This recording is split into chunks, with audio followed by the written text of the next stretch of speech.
So there's a movie called The Truman Show, and in this movie Jim Carrey plays a character who, unbeknownst to him, he has been living his whole life in a reality show, basically. From infancy on, all his parents, his friends, his teachers, everyone else is an actor, and he is growing up in this world that has been manufactured for him.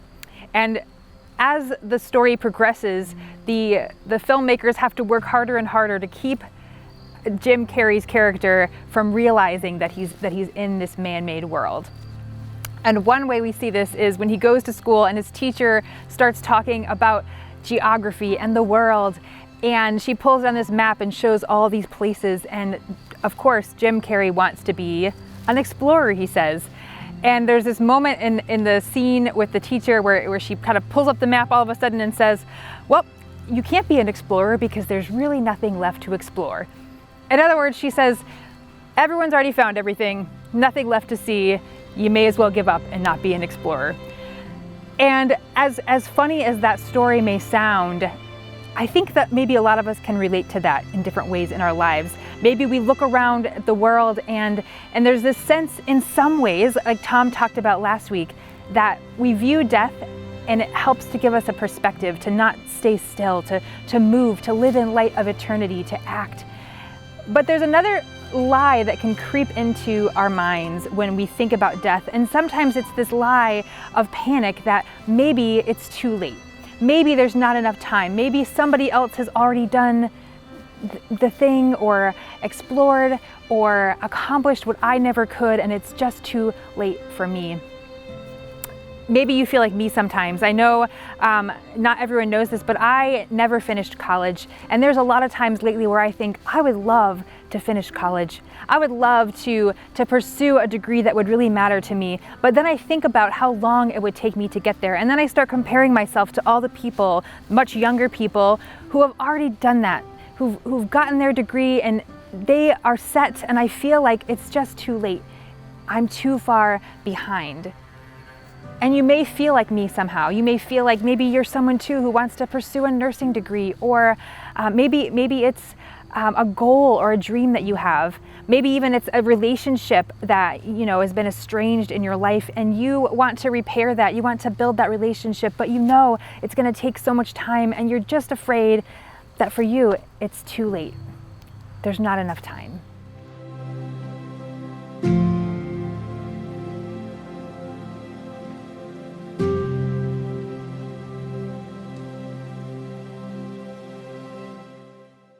So there's a man named Henry Wadsworth Longfellow that you have probably heard of, and he wrote a poem called A Psalm of Life.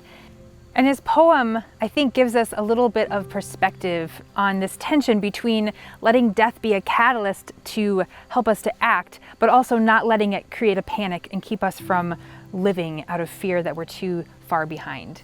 And so I wanted to share this poem with you that he actually wrote shortly after the death of his first wife. And as I was researching about this, it says he had a conversation with a friend shortly before he wrote this, and they were really just talking about what does it mean to live well with the time that we have. And so I want to share that poem with you today.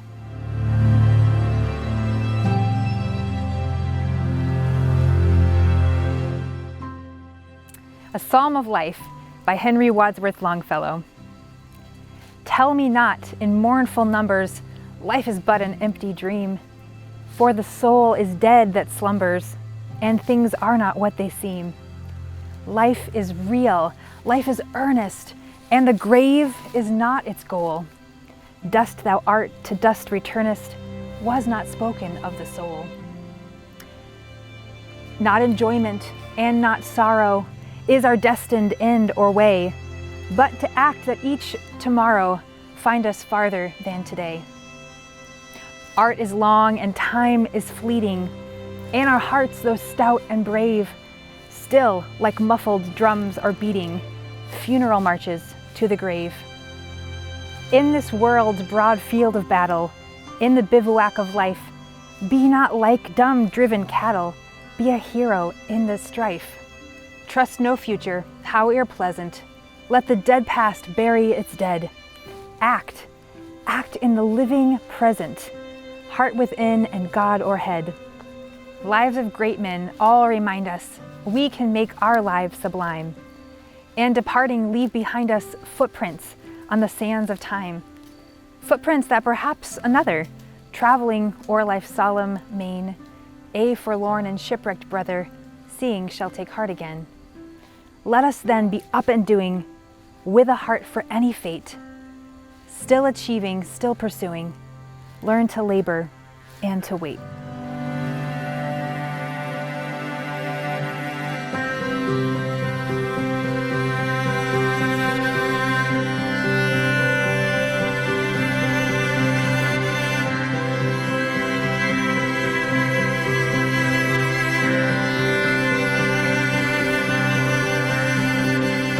So I've loved that poem since I first heard it when I was a teenager, and I think one thing that I love about it is that it's so perfect for this series because it talks about what Tom mentioned last week, that the grave is not our goal, that we live in light of eternity because we are made for more than just this life. And so I love that reminder in this poem that, you know, dust thou art, to dust returnest was not spoken of the soul. There's this part of us that is eternal, and everything that we do matters for eternity. So we live in light of that. And this poem brings up that theme of acting while it's today, living in light of what we can do today. So it says act in the living present.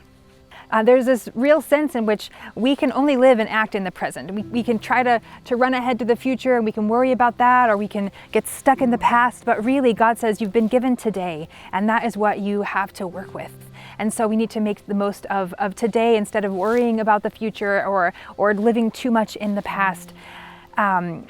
And this poem also brings up, again, this area of tension that I talked about before. You may have noticed this phrase. He says, art is long and time is fleeting. What does that mean? So I looked this up this week, and Longfellow was probably referring to a phrase used by Hippocrates. And that phrase was that the art is long, life is brief. And it's this idea that the art, the thing that we're pursuing, whether it's learning or understanding or that college degree or that pursuing a worthwhile goal, those things often take time. They take take us intentionally pursuing something over time, and yet we can feel like life is brief. Life is fleeting. There's not enough time, we feel, to get the things done that we really want to do. So it reminds me of this story of a man. He's an older man, and I'm going to let you decide how old he is because, you know, old is relative, I think. But this guy is an older guy, and he wants to learn how to play violin. And so he goes to this violinist, and he says, "Can you teach me to play violin?" And the teacher says, "Yes, absolutely. I can teach you, but it's going to take you 4 years to really learn how to play well." And this man sits and thinks and says, "Yeah, but I'm already an old man. If I take 4 years to learn violin, I'm going to be that much older, and I don't know that I want to wait that long to learn how to play." And the teacher wisely says, "Well, in 4 years, you can either know how to play violin, or you can be 4 years older and not know how to play. But either way, you're going to be 4 years older." And I think it's a challenge for all of us as we live with this mentality of, what if I don't have enough time? What if I, start this degree, or start this goal, or start this pursuit of a relationship, and then I don't have enough time to finish it? And we can let that be something that's a barrier that keeps us from living. And yet, I believe what this poem is trying to say, and what the teacher in this story was trying to say, is you have to take today, do what you can with today, and let God take care of the outcome. And there's a part in this poem that says that we will be up and doing with a heart for any fate. And I love that part of the poem especially because I feel like it talks about this idea that we are responsible for what we do, but ultimately God is responsible for the outcome of our lives. And so we give him this offering, we give him what we can do, but it is his to create change with. It is his to do with what he wants. And sometimes we have to realize that the story is so much bigger than what we can see or realize.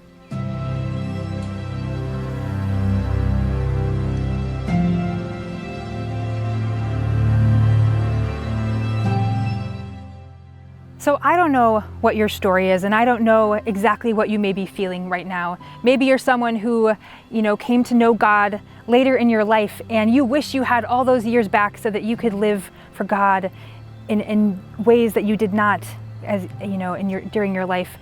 Maybe you're someone that, you've known God for a while, but you have felt selfish recently. You felt like you've been living for yourself, or you've spent years and something that you wanted to do didn't turn out the way you thought it would, and now you're sitting here wondering, well, what do I do now? I feel like I failed. I feel like there's not enough time for me. Maybe again, like you're someone like me who thinks, man, I think God might have more for me to do, but I just don't know. Maybe it's too late. Or maybe you're someone who just feels weary. You've tried following God. You've tried doing all these things, and now you're sitting here thinking, I don't see that anything has changed. I don't know that I can see the fruit of what God's doing through me. And now it just feels like, why try? Why bother? It's too late.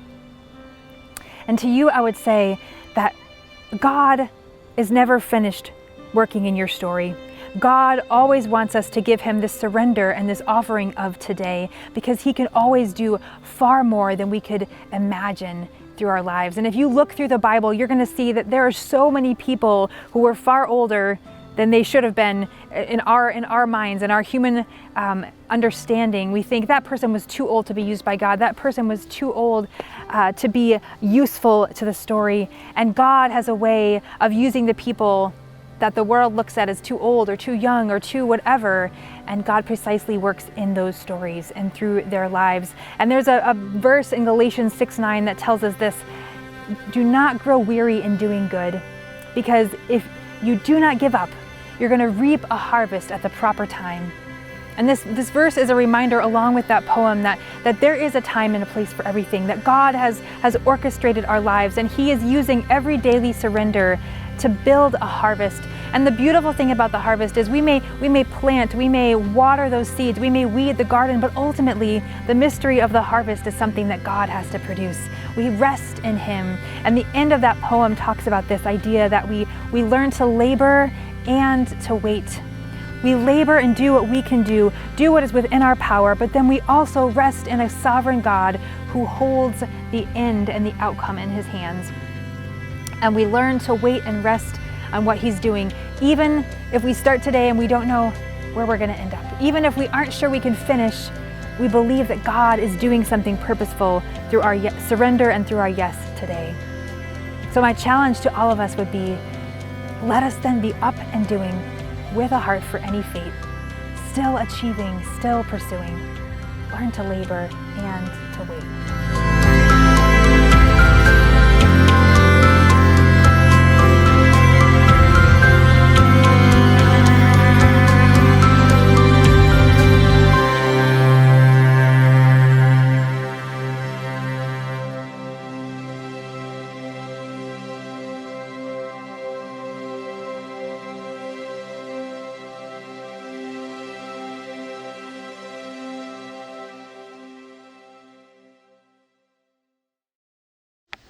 So I don't know about you. It's weird seeing yourself on video, I'm gonna be honest. I'm gonna take a second. I feel like I watch myself and I hear myself talking up there, and there's a little part of me that maybe like you, maybe you're sitting in your seat and you're like, I'm arguing with her a little bit in my head, because there's this tension, right? There's a tension between what I'm talking about, and I alluded to it a little bit in this message, this tension between knowing that God wants us to act and pursue, and I talked about that challenge, like, let us then be up and doing, and we're achieving, we're pursuing, we're laboring. And there's a line, right, between feeling like we're supposed to go, and do, and also realizing that it doesn't depend on us, and learning to rest. And there's a tension that I want to talk a little bit more about today. Maybe you this week are feeling a little bit weary. I definitely have been in a place, especially earlier last week, where I was just struggling, really wrestling. And to be honest, when I would hear a message like this, or someone says, go and do and live in the moment and trust that you have to act in today, there's a part of me that's like, well, maybe I'm just too weary to do anything today. Maybe I'm just not okay enough to actually live for God the way that I'm supposed to. And maybe for you, that makes you feel even more behind. Maybe you feel a little bit like, I have a kid recently who, in the morning, sometimes I'm trying to get them ready for school, and I'm like, okay, you've got 5 minutes till the bus comes, you gotta go, go, go. And when I say that, sometimes this kid gets anxious and is like, no, I can't, okay, I don't have enough time, I can never do it, there's no way I could possibly, and then he flops in the bed, and there's no movement. And I have found that sometimes if I stop and I say, you know what? You're okay. You're okay. Because you know what? You have time. And even if you miss the bus, I could take you to school. Even if you can't get ready in time, you're going to be okay. And you know, the funny thing is, sometimes when I say that, ironically, this kid is like, oh, okay, I'm good. And then, you know, they brush their teeth, they get their clothes on, they're out the door in time for the bus. And sometimes I think that we are like my kid, and sometimes we need this reminder that there is space to breathe, and that we are okay right now, and that God is looking at us, and He does not need us to do something to earn our approval from Him, or to earn our worth. He does not need us to check off a to-do list in order to be seen and loved by Him. And maybe today you just need a reminder that yes, God wants us to make our lives count, but He also wants you to be in His presence and know that there is space to breathe and be with Him. There's a song that I used to play on Caleb a lot by Plum, and if I'm honest, it kind of annoyed me a little bit, and maybe more than annoyed me, made me a little bit sad. And the song is, Lord, I'm ready now, and the words go, Lord, I'm ready now, all the walls are down, time is running out, and I want to make this count. Right, that kind of echoes what we're talking about here in this series. And then she says, I ran away from you, and I did what I wanted to, but I don't want to let you down. Lord, I'm ready now. And that line, I don't want to let you down, it always messed with me a little bit, because it kind of goes along with this lie we sometimes believe that, man, I'm just going to be disappointing God, and if I can't get my act together, and if I'm feeling depressed, if I'm feeling weary, if I'm feeling overwhelmed, then now not only do I feel bad because I'm in that place, but also I feel like I'm letting God down, and I feel like I'm behind. And maybe as I'm saying this, you're like feeling that like panic with me, right? Like, what is wrong with me? Why can't I get to a place where I can be who God wants me to be? And man, if I can't be who God wants me to be, then I've got to like fix myself first. And it can lend itself again to making us feel like we are so far behind. But I don't believe that our motivation for serving or following God or acting in the present is to try to not let God down, because God chose you before you chose Him, and God loved you before you said yes to Him. He sees you and He loves you just as you are. There is space. And you know what? If you miss the bus, He'll drive you to school. It's going to be okay. There's a verse, we talk about, I shared the verse about not becoming weary in doing good. And I do believe that God doesn't want us to grow weary, but I also think it's interesting that there's another verse in the Bible that actually says we will grow weary. So what does that mean if God says, don't become weary, and then He says, but you're also going to be weary? And so I want to read from Isaiah 40 really quick. Isaiah 40, 28 through 31 says this. Do you not know? Have you not heard? The Lord is the everlasting God, the creator of the ends of the earth. He will not grow tired and weary, and His understanding no one can fathom. He gives strength to the weary and increases the power of the who? Of the weak.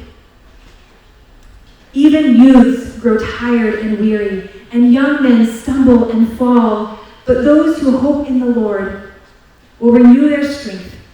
They will soar on wings like eagles. They will run and not grow weary. They will walk and not be faint. I believe that what God wants us to know is not that we'll never become weary. Becoming weary and feeling depressed and feeling anxious, all these things are human things. And God knows that that's going to happen in our lives. But rather than telling us that we need to plow through and get it done and act, God says, when you feel weary, instead of giving up, instead of just quitting, learn to rest in me. Learn to find your strength in me. Let me hold you. Let me carry you. Matthew 11:28 reminds us, God, Jesus says, come to me, all you who are burdened or weary, and I will give you rest. Sometimes God is not asking us to be busier. He is asking us to do the work of resting. Resting sometimes can be the hardest work that we can do because it forces us to remember that we are not in control and that we rely on God, that we rely on His strength. And so, I just want to leave you with this idea that first we want to rest in God's love. As I said earlier, we aren't acting in order to achieve God's love. We're acting actually out of a place of living in His love. And when we know we are loved, when we know we have that space in Him, we feel secure. We feel that we are able to act and do what God wants us to do. Because we know that even if we can't today, even if we're struggling today, God is still going to be there and He's still going to hold us. And second, again, we rely over and over on the idea that it is God who must act. That we can labor and we can work, and God asks us to do that, but ultimately He also asks us to rest in Him as the provider and the strength of our lives. And so I just want to pray over us today because, again, in this series, I know we may have a little bit, there may be some of you that feel like, man, I as we talk about this, I'm just feeling like I'm not enough, I'm not okay, I'm so far behind. And I want to give you a freedom from that today because God wants you to feel free in His love and free in knowing that He is ultimately holding you and holding it all. And so God, I just pray right now, God, you see each and every person that is here. You see the people that are weary of trying, that feel like they have gone so far and they can't go anymore. And I'm asking that you would hold those people, God, that they would not feel that they need to somehow get up and check off a box, but that they would rest in your love for them and know that you are okay with them resting because you actually call us to rest. And God, for those who feel like I have sometimes felt that they are too far behind, that there's not enough time for them, God, I ask that you give them a sense of calm, a sense of peace. God, that they would find the ability to surrender and rest in the fact that you are the Lord of the rest of their days. God, lead us further into your love. Lead us further into your presence. And thank you so much that your love for us never fails, that it never gives up or runs out.